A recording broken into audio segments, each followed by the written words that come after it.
the 44th President of the United States, Barack Obama and Michelle Obama, the first African-American president, and that's part of the allure. His youth is part of the allure. But there are always young mavericks who come along, John Kennedy, and maybe this president, and just say, no, now is the time. Now's the time I can seize the moment.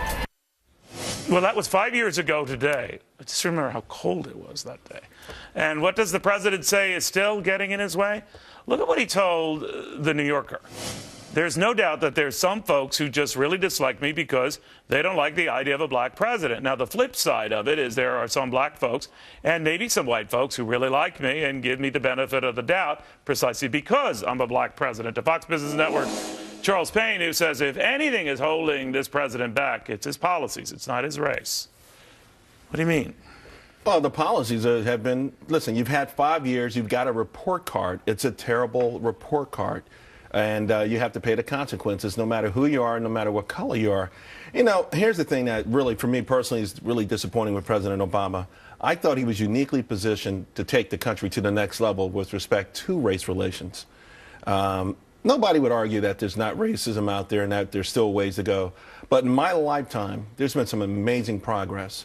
And I thought he was the right person maybe to take us to the next level. Because I think one thing that we all can agree on, this notion that we want to be a more perfect nation, I think the country's worked real hard toward that, and that's one thing I think every American should be proud of. This is the first time, you know, his people and staff have alluded to the fact that maybe... He's alluded to it also. Well, yeah, you're right. Not as much. This was a little bit more overt, even though he covered himself by saying, you know, I probably have many fans and many in the black community who like me precisely because I'm African-American. But do you think he tipped his hand that this is how he feels in his core, that a lot of the grief he encounters, a lot of the resistance he encounters because people are racist?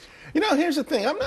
I can't say if I know that he feels that in his core, but I think he knows that when he says that, it energizes his base. In other words, okay, you know, and it gets them going, gets them pushing buttons, it gets them making phone calls. Hey, you know, you guys, this has been a do-nothing Congress, not because they don't like the ideas that have been put forward in front of them, but because of race.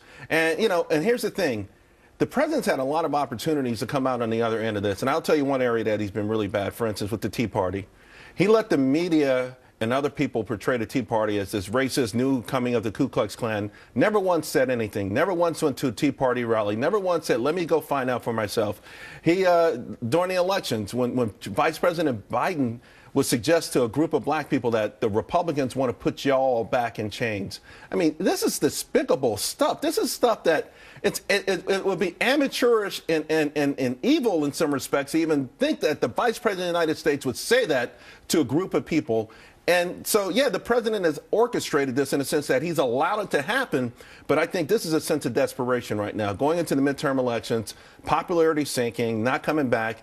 This might be the only, you know, in case of emergency break that they've got left. Why is it, and you've experienced this firsthand, almost monolithic support among the African-American community for Democrats in general, for this president in particular, and it's always 95, 96%, election in, election out. Why? You know, I got to tell you, a lot of that I blame on Republicans.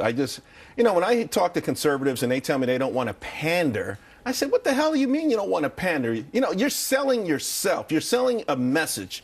By the way, if this is a great message for everyone, then put it out there as a great message for everyone. You're not pandering. That's ridiculous. So you de facto have given this away. You have given away this vote, and you have not put up a legitimate challenge at all. You don't put it up every 4 years by visiting the NAACP convention. That's not really credible, you know. So it's a message that's been put forth by the mainstream media. It's been put forth through mythical lore. Does it ever get tough for you personally? It does, but I got to tell you, 2 weeks ago, a bunch of my buddies came to the house, all guys I grew up with, Bronx and Harlem.